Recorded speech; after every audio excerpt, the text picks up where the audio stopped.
Warning. In this video I will mention fictional cases of death, violence and abuse. Viewers' discretion is advised.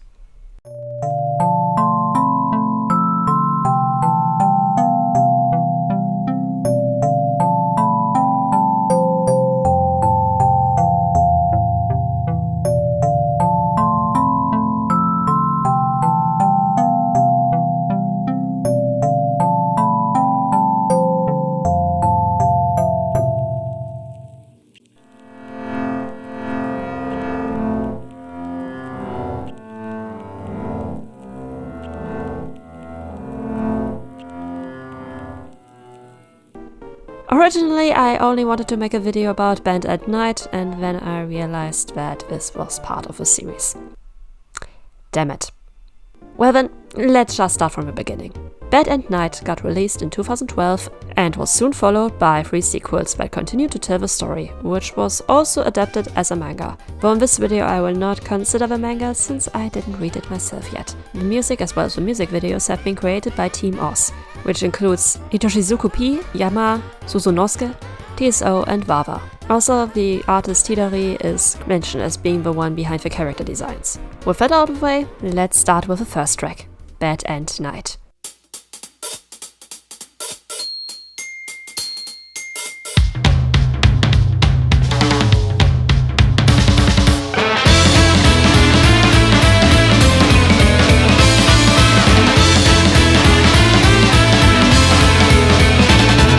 Our protagonist is Miku, also called the Villager.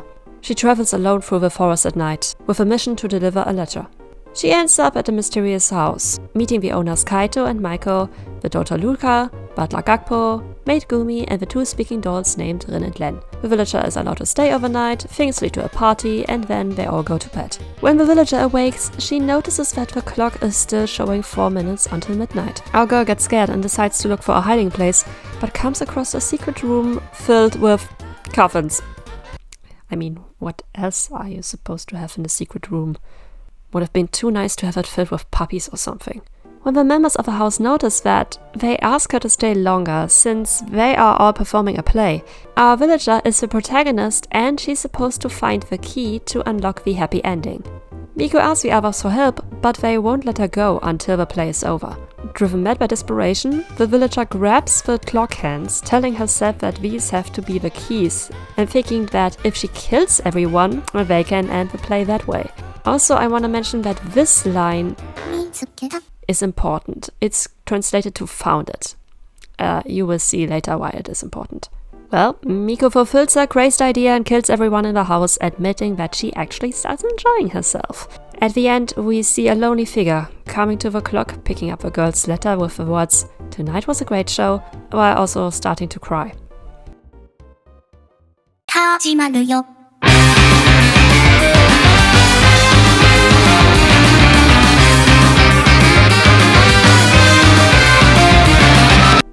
The song begins with a flashback to the end of Bad at Night, before we get a similar setup to the beginning of the first song. But this time, everything is from the perspective of the house owners.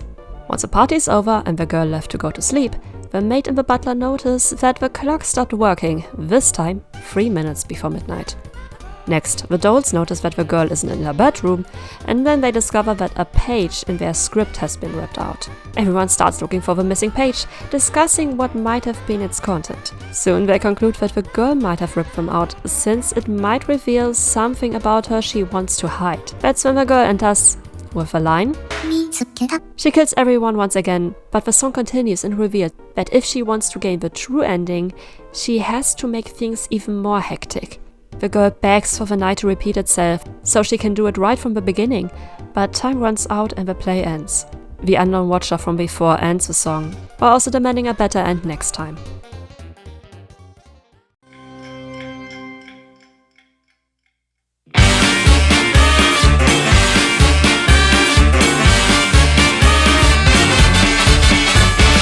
The song starts like the first one, with the lyrics implying that everyone strictly follows the script. But through some visual cues, we learn that this time the village girl remembers what happened before when she was in the guest room. The house owners soon notice that the girl and the script page are missing once again. Suspecting each other, Miku gets to the coffin and opens one of them for clock handles. Inside, she finds the missing script page. In the meantime, the others have found her letter, noticing that the blank page inside fits the script format. They put it inside the script, but the villager arrives to tell them that this page won't work, since this is not the ending the audience wants. A blank page can't deliver a good ending, and by that the performance is deemed bad, granting the actors no applause. Time is up, the curtain falls, and the unknown watcher ends it with "Till another night."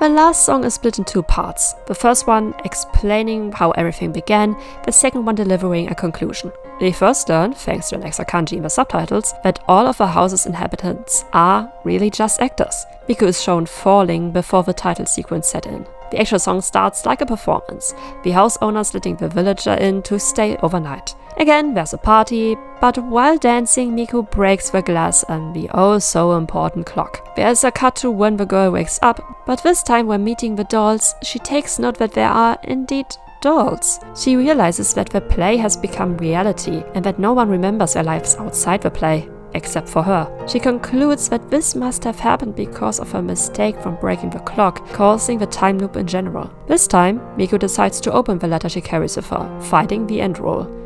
The solution to the problem.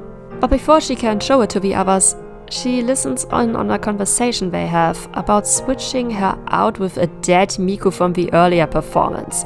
That should be in one of the coffins. By that they reveal that they now remember themselves and that they could escape while performing with a corpse, while Miku would still be trapped. Feeling betrayed, she reveals herself to the others before running away. Everyone tries to catch her, but it's pointless. She receives the clock handles one more time, making the others fear that they are in for another bad end night. But instead she runs into the coffin room, locking the door. Opening one of the coffins, she finds something, causing her to slit her wrist. With her blood she writes on the blank letter, "The everlasting night is fading away. Here comes the new dawn."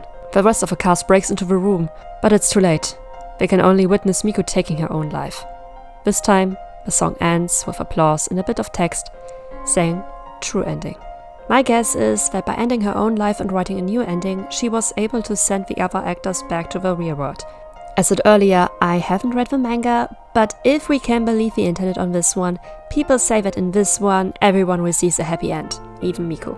Hello everyone, Editor Aqua here. I kind of forgot about one point that I wanted to include, but yeah, let me ramble a bit.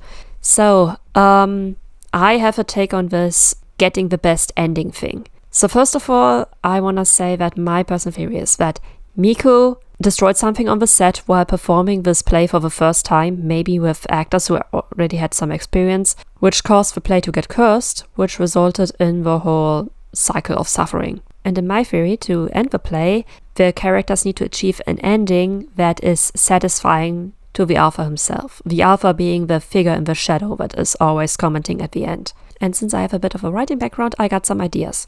First of all, the clock handles.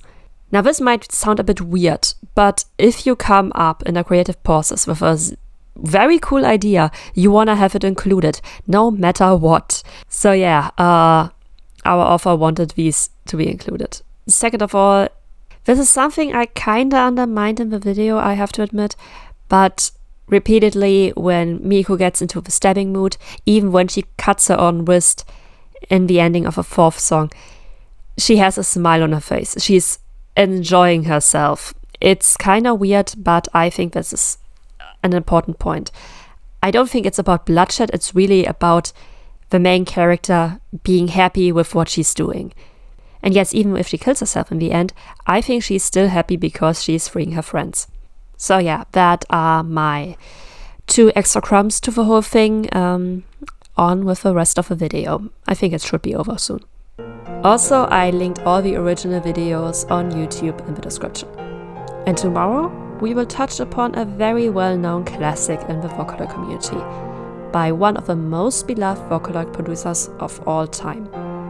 And as always, thank you for watching, and thank you to the one and only Junker for supporting me on Patreon. See you next time.